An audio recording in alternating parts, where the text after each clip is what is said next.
मंत्री महोदय जी, मैं Suman Rani, TGT social science, DAV police public school Panipat से।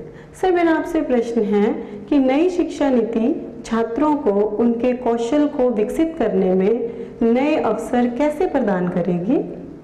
धन्यवाद महोदय। धन्यवाद मैम। मान्यवर, पूर्व के स्कॉटलैंड नाम से प्रसिद्ध मेघालय के ईस्ट खासी हिल्स की कक्षा 9वीं की छात्रा शीला वैष्णव भी आपसे इसी विषय पर प्रश्न पूछना चाहती है। शीला, कृपया अपना प्रश्न रखें। Good morning, sir. I am Sheila Vaishnav of Jawahar Navodaya Vidyalaya, Maflang, East Khasi Hills, Meghalaya, studying in class 9th. My question to Honorable Prime Minister is how provisions of National Education Policy will empower students' lives in particular and society in general and pave way for Naya Bharat. Thank you, sir. Thank you Sheela. श्रद्धेय प्रधानमंत्री जी, नई शिक्षा नीति को ध्यान में रखते हुए इस तरह के कई और भी सवाल देश भर से प्राप्त हुए हैं, जिनमें विद्यार्थियों ने यह अभिव्यक्त किया है कि हमारी रुचि कुछ और होती है, हम विषय कोई और पढ़ रहे होते हैं। ऐसी स्थिति में क्या करें? कृपया मार्गदर्शन कर कृतार्थ करें। जरा गंभीर प्रकार का सवाल पूछा है और इतने कम समय में उसका पूरा विस्तार से जवाब देना भी कठिन है। पहली बात तो है, ये न्यू एजुकेशन पॉलिसी के बजाय हम ये कहें ये नेशनल एजुकेशन पॉलिसी है, एनईपी। कुछ लोग एन को न्यू कहते हैं, एक्चुअली ये नेशनल एजुकेशन पॉलिसी है। और मुझे अच्छा लगा कि आपने पूछा, शायद दुनिया में शिक्षा की नीति निर्धारण में इतने लोगों का इन्वॉल्वमेंट हुआ होगा, इतने स्तर पर हुआ होगा, ये अपने आप में शायद एक बहुत बड़ा वर्ल्ड रिकॉर्ड है।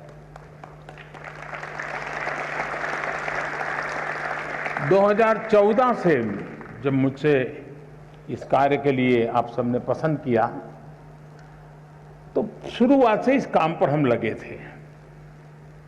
करीब 6-7 साल तक बहुत ब्रेनस्टॉर्मिंग हुआ, हर स्तर पर हुआ। गांव के शिक्षकों के बीच हुआ, गांव के स्टूडेंट्स के बीच हुआ, शहर के शिक्षकों के बीच हुआ, शहर के स्टूडेंट्स के बीच हुआ।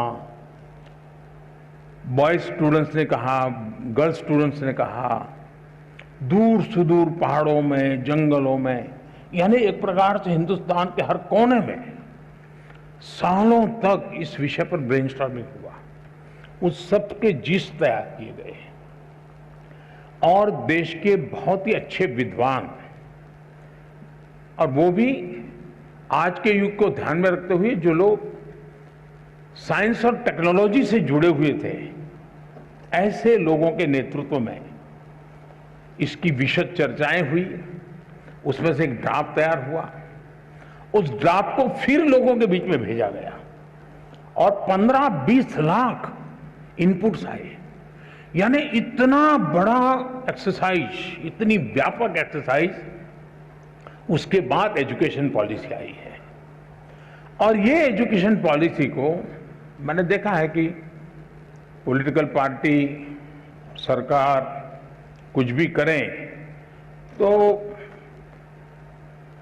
कहीं न कहीं से तो विरोध का स्वर, कुछ न कुछ तो हर कोई मौका ढूंढता रहता है। लेकिन अब मेरे लिए खुशी की बात है कि नेशनल एजुकेशन पॉलिसी का हिंदुस्तान के हर तबके में पुरजोश स्वागत हुआ है। और इसलिए इस काम को करने वाले सब अभिनंदन के अधिकारी, लाखों लोग हैं जिन्होंने इसको बनाया है।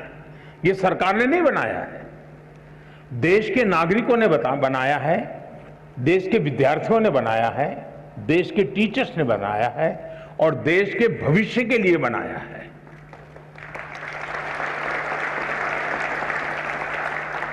अब एक छोटा सा विषय, पहले हमारे यहां खेलकूद एक एक्स्ट्रा एक्टिविटी माना जाता था।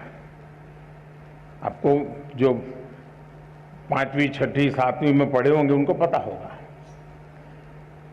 अब इस नेशनल एजुकेशन पॉलिसी में वो शिक्षा का हिस्सा बना दिया गया है।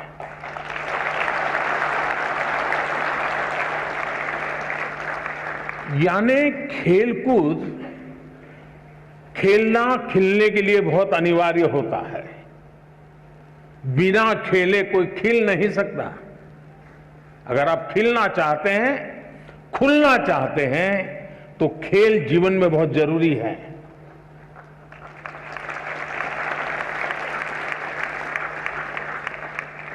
टीम स्पिरिट आता है, साहस आता है,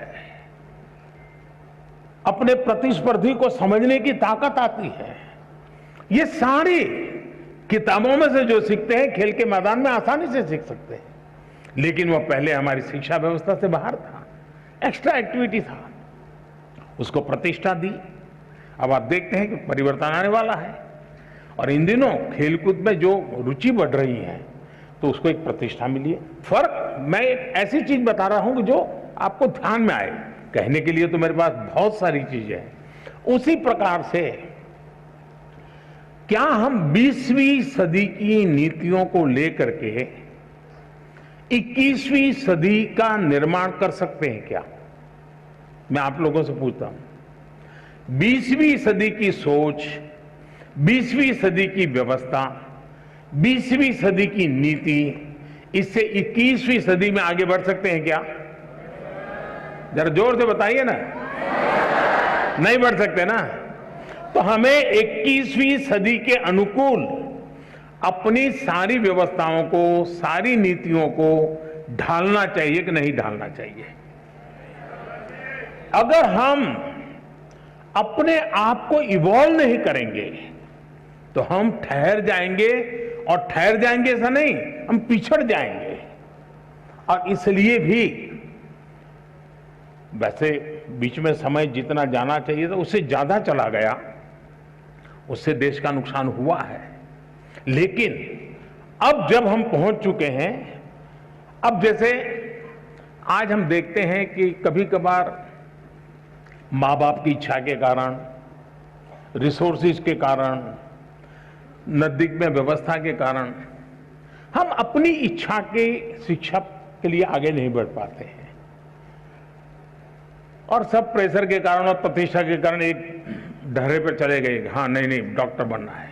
लेकिन हमारा जो इंस्टिंक्ट है कुछ और है। मुझे वाइल्ड लाइफ में इंटरेस्ट है, मुझे पेंटिंग में इंटरेस्ट है, मुझे टेक्नोलॉजी में इंटरेस्ट है, मुझे साइंस में इंटरेस्ट है, मुझे रिसर्च में इंटरेस्ट। अब कारणों से मेडिकल में तो चला गया। पहले तो गए हैं तो फिर इस पाइपलाइन में यहां घुसे आप तो आपको वहां ही निकलना पड़ेगा दूसरे छोर पे। अब हमने कह दिया ऐसा जरूरी नहीं है कि आप प्रवेश कर लिया, लेकिन 1 साल 2 साल के बाद लगा कि नहीं भाई मेरा रास्ता ये नहीं है, मेरा तो मिजाज वो है, मैं वहां जाना चाहता हूं। तो अब नेशनल एजुकेशन पॉलिसी आपको नए रास्ते पर जाने का अवसर देती है, सम्मान के साथ अवसर देती है।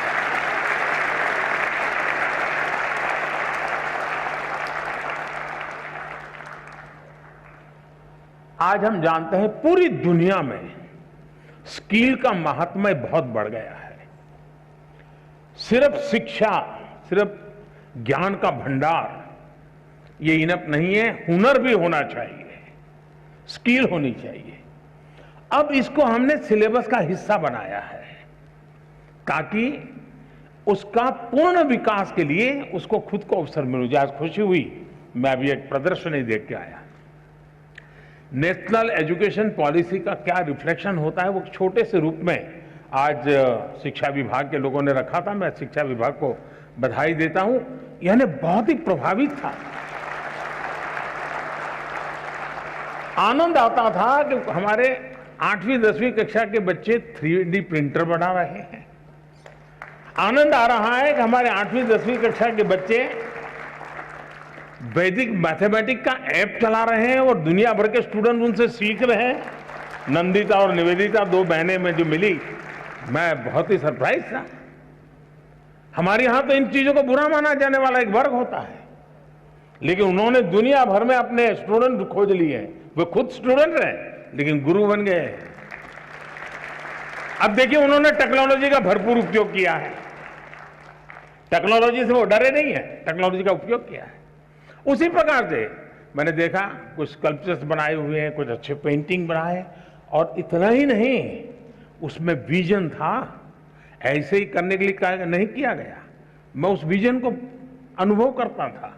इसका मतलब हुआ कि नेशनल एजुकेशन पॉलिसी व्यक्तित्व के विकास के लिए बहुत सारे अवसर दे रही है। और इस अर्थ में मैं कहूंगा कि हम जितनी बारीकी से नेशनल एजुकेशन पॉलिसी को समझेंगे और प्रत्यक्ष में उसको धरती पर उतारेंगे, आप देखिए मल्टीपल बेनिफिट्स आपके सामने होंगे। तो मेरी